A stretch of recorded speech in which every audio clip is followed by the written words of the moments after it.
Earlier this year, we gave Sheriff David A. Clarke hell because it didn't seem that he cared particularly strongly about the fact that multiple people have died in jails that he controls.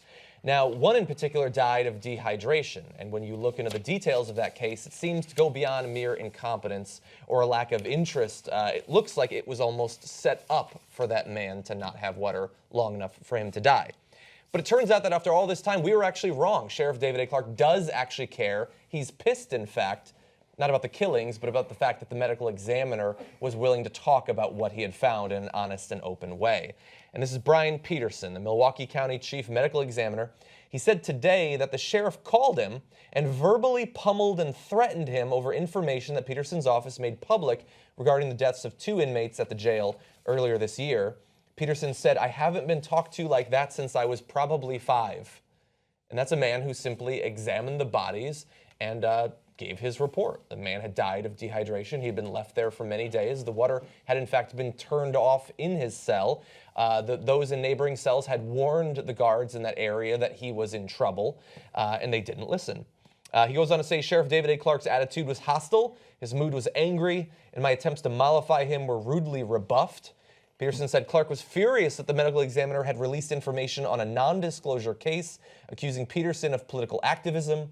Peterson responded by saying that the details that his office released were incredibly general. They were simply saying that 2 people had died, which is his responsibility as the medical examiner to do. Now, just to give you a little bit more details about the particular case, this is Terrell Thomas. Peterson's office ruled that his death was a homicide, finding that he died of dehydration and other factors. Inmates in cells near Thomas's have reported that Thomas's water faucet was shut off literally for days prior to it.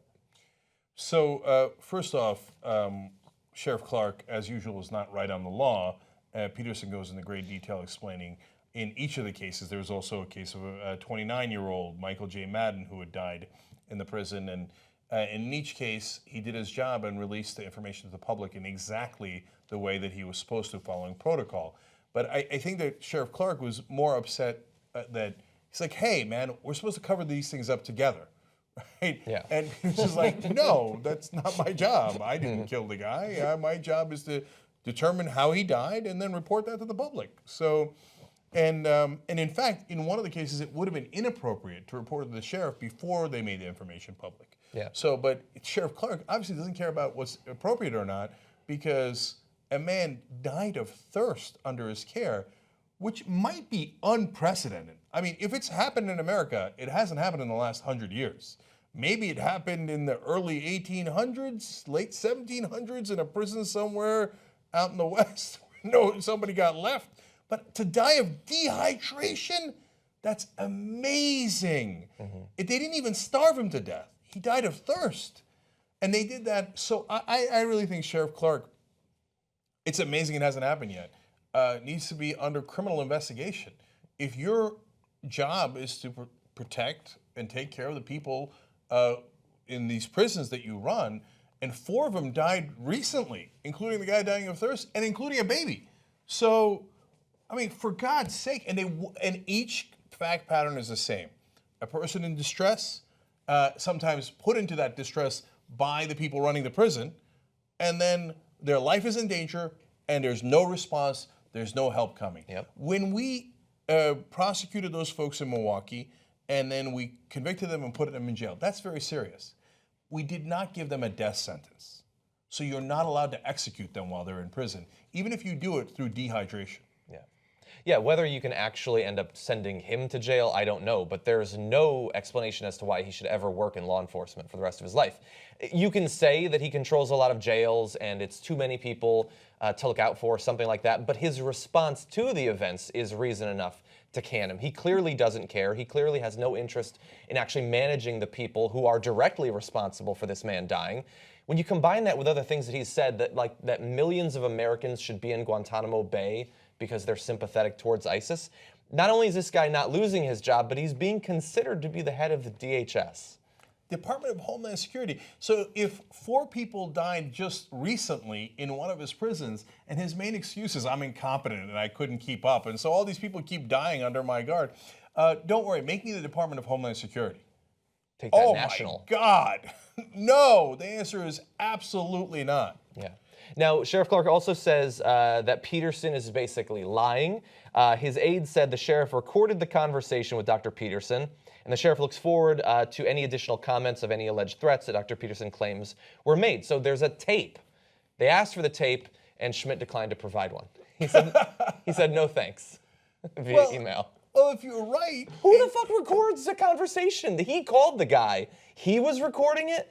That would be weird if it was true, but thankfully for him, it's not. Police lie? Yeah. I guess. Well, in limited circumstances. To be fair, some do record their conversations, like Richard Nixon. That's true. And oftentimes it's the most guilty who record the conversations, partly because they probably think they can edit it, etc. But I wouldn't have mentioned the tape if A, it doesn't exist, or B, it shows you doing really crappy things. Yeah. Right? And you didn't think the reporter would then say, hey, can I see the tape? They're just flabbergasted. Oh shit, I didn't plan for this.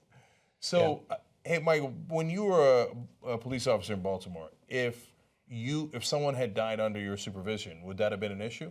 Well, see, here's the thing, is if you are an officer, yes, you will go to prison for probably letting that guy go. But when you're in charge and you're the one issuing the orders, there's no accountability. So everything that's supposed to be accountable in policing and government is what's actually unaccountable, and everything gets pushed down to the weakest among us. It's almost like they're trying to trick us with races and stuff to fight against one another when they're the actual enemy. I don't know. It seems to be a pattern. Almost like that. Yeah, and one last thing. If you were wondering what I said earlier, that a baby died in one of the prisons, you're thinking, like, why would a baby be in prison?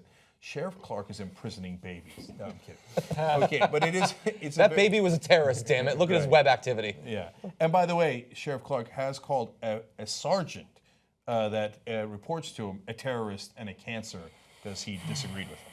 Okay? So, but no, the reason the baby was there, because it's a very serious issue, is that one of the female inmates was going into labor. And she's like, I'm going into labor. Please help. Please help. No help coming.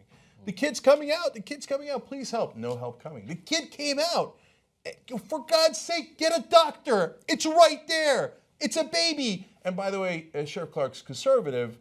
I don't know if he's pro-life. I know a lot of people backing him are very, very pro-life, right? And there's a baby. It's not a fetus. It's not a zygote. It came out. It's a baby. They refused to bring a doctor until the baby died. So Sheriff Clarke should be under criminal investigation.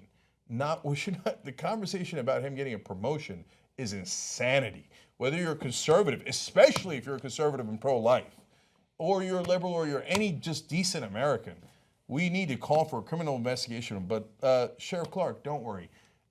If you are in prison, we'll treat you a lot better than you treated the prisoners. Support independent media by becoming a member of the Young Turks at tytnetwork.com/join.